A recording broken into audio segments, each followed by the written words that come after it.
And we are back with the Producer's Corner. I want to remind all the listeners, if you have any questions or comments, please give us a call, 214-989-6517. We're about to get into the first segment of the night. Trey, take us away. Whoa, what's up, everybody? Just want to come at you right quick with something that I found this weekend. Real nice piece of equipment. Got a chance to see a guy at Guitar Center like I was telling the fellas. So I really got a chance to see the things that it does. And I was real impressed with it. And it's made by Motu, Mark of the Unicorn. It's just abbreviated like that. Called the Motu Track 16. It's a nice piece of equipment. It's real small. So it's made to be mobile. You can also connect it to a laptop, and it connects with FireWire. But not to get ahead of myself, some of the features that it has, first of all, it has some ins and outs on the back. Now, with the ins and outs, you have your FireWire, you have your USB 2, you also have your 8-inch mini jack input. You have a high impedance guitar jack input. It's quarter plug as well. It has 2 headphones out and an optical I/O. It has. You can also, on the back with the I/O, you can connect the 8-channel ADAT to it, a 4-channel SMUG, or a 2-channel Toslink. Now, you can either get it 2 ways.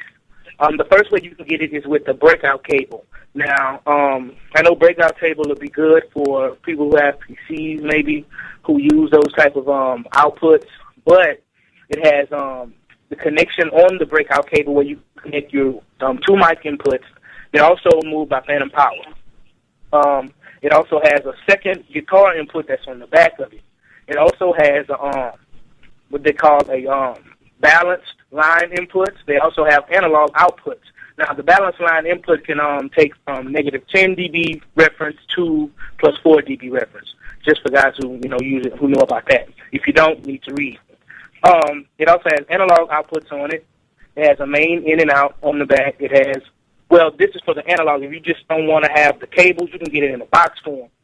And it has the 2 line inputs on it. It also has 2 lines where you can connect speakers to it. So you don't have to you can use something outside of that, which is, for people who really like to use it analog. Like I said, it has the FireWire or USB 2.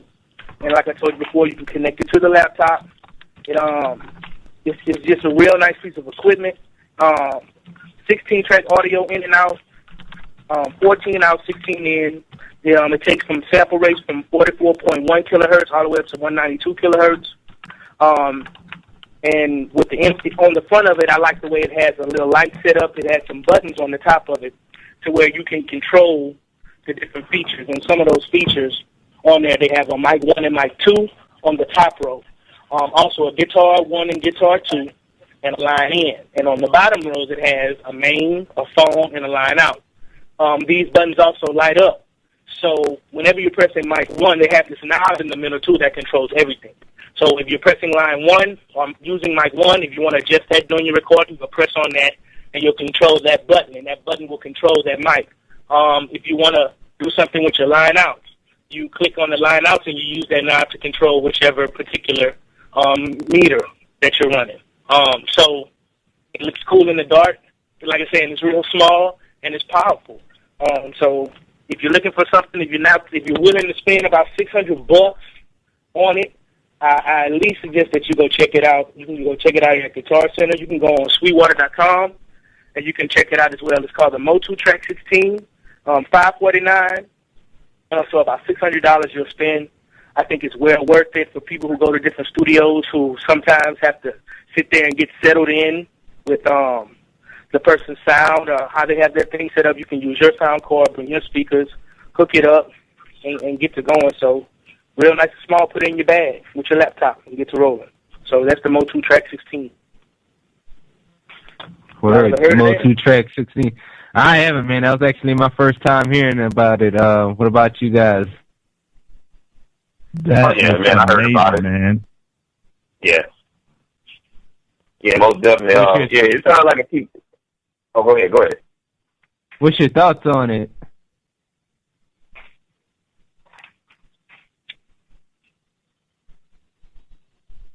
I think it's just real good to have. And the main thing was for people who mobile. Like, I'm getting to that point where I do a lot of moving around now, going to different studios, and doing different things as mixing and stuff like that. So it'll be worth my while to buy it, and I encourage everybody else to do that because it's real nice. And Motu is just it's doable, it's quality.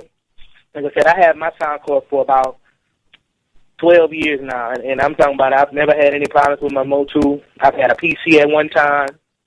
Now I'm on the Mac. The transition was simple. It wasn't nothing major that had to be done. It was just hook it up and let's roll. So Motu is nice. So I think I'm going to go ahead and upgrade to that Motu Track 16 because for that and just use both of them. We're about to get into the next segment of the night. Big Rich and Corey, take the floor.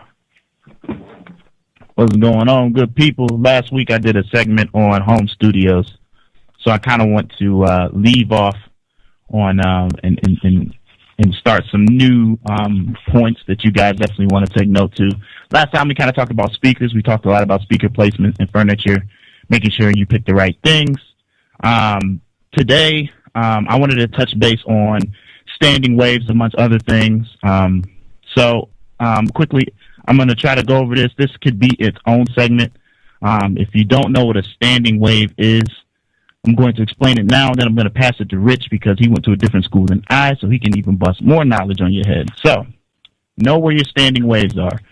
The standing wave, in the easiest, simplest way to explain it, sound travels all over your room. It doesn't just reach your ears and stop.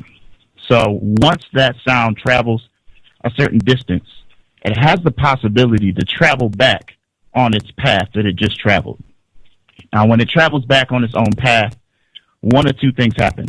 That frequency that bounces off the wall either is going to go back on its own path and boost that frequency, or it's going to go inverted along its path and cancel out the frequency. So what ends up happening is, once you stand up from your sweet spot where you're listening and you start to walk around your room, you will notice, and this happens very commonly with bass frequencies, you'll notice that the bass will either disappear or it sounds like you have 6 subwoofers in your room.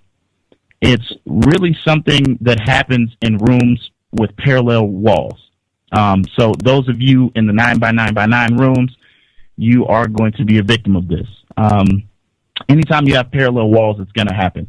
That's why you notice in any big name studios, they normally have very odd-shaped rooms. Nothing is ever a square, and even then, they have slanted ceilings, uneven, kind of left and right walls. They don't want to keep them exactly the same. Reason being because the more parallel walls you have, the more standing waves that you're going to get. So, Rich, you kind of touched base on that last week, but was there anything that you want to comment on that? Yeah, man, just to follow up on what you were saying about, the standing waves with the parallel walls, and what you got to think about with the parallel walls is just imagine, your speakers, shooting out those waves, those sound waves.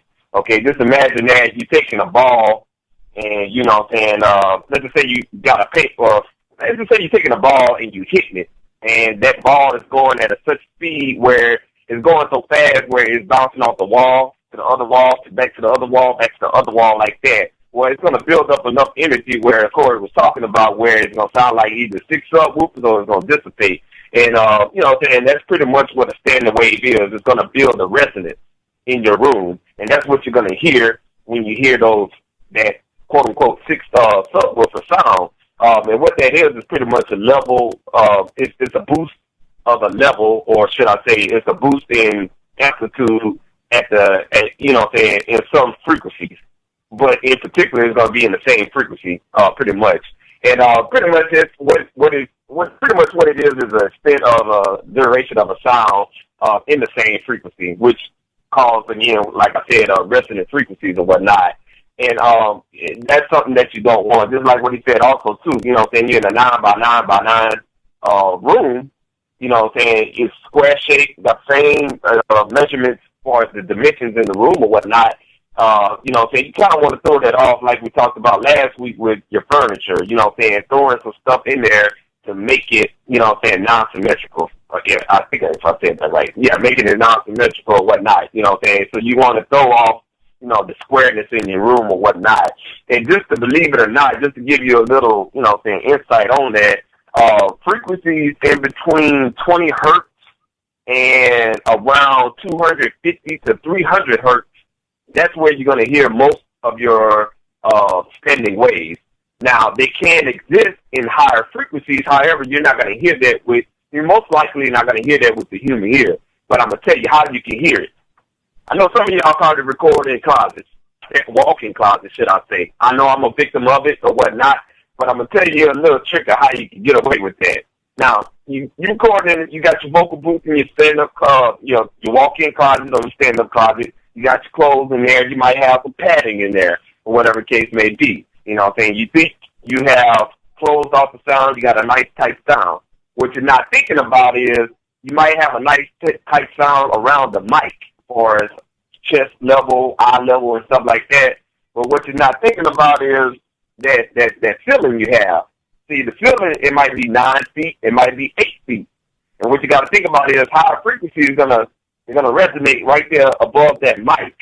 So that mic is picking up everything in that closet or whatnot. So it might not pick up the standard waves as far as low frequencies in between 20 hertz and 250 to 300 hertz, but it's going to pick up all those high frequencies as far as, anything around, the high mid-range. And what I mean by that is around 800 hertz all the way up to about 5,000. You probably ain't going to hear it far as in your mic, but it will translate through your recording or whatnot. So to eliminate that, to break off those standard waves as far as recording in a closet and stuff like that, make sure you put padding on your ceiling.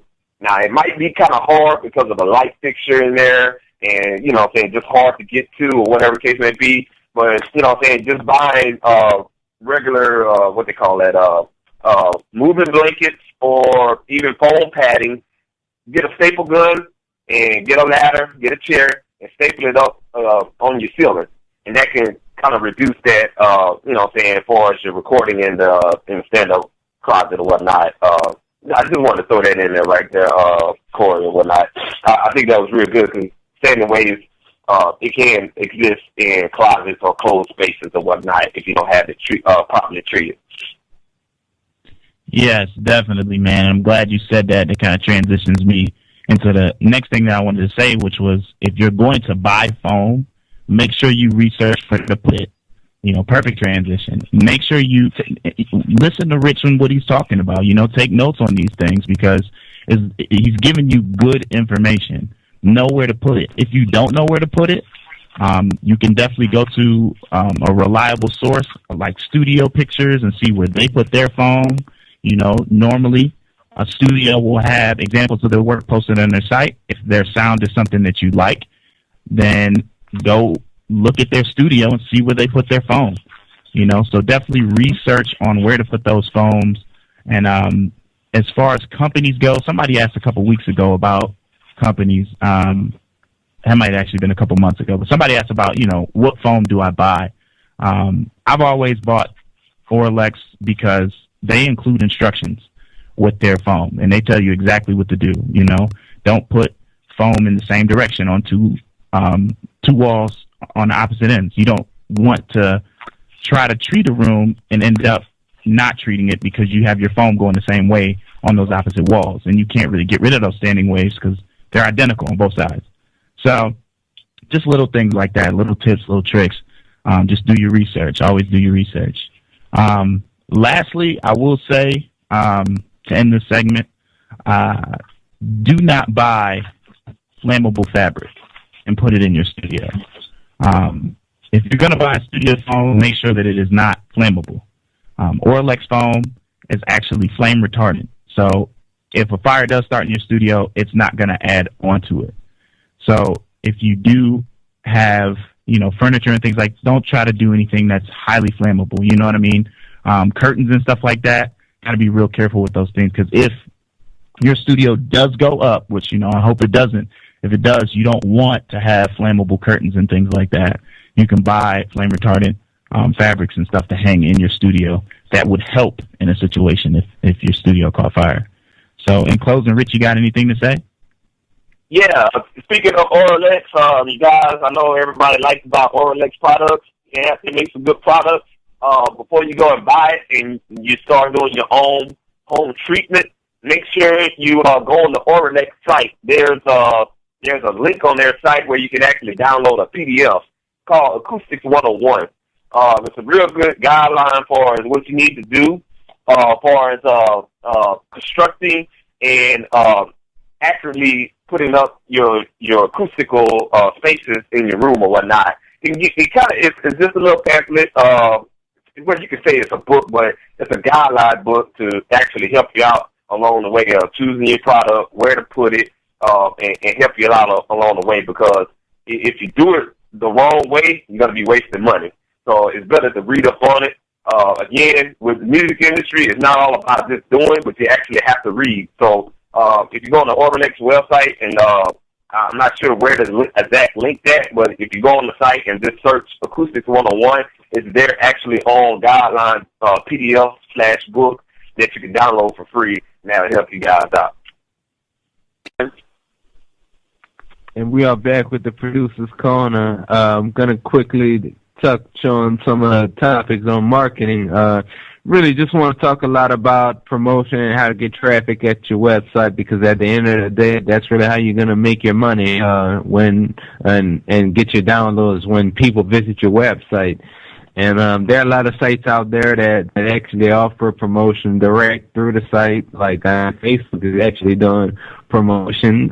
Twitter just started doing that. Then you got all the other places like SoundClick. You can even, if you have multiple websites, add banners on different websites that can basically take you to, you can basically have all your websites intertwined with each other so you can keep the traffic flowing through each other. The biggest thing also, more and more, YouTube is getting more and more popular every day, and a lot of people still keep sleeping on YouTube.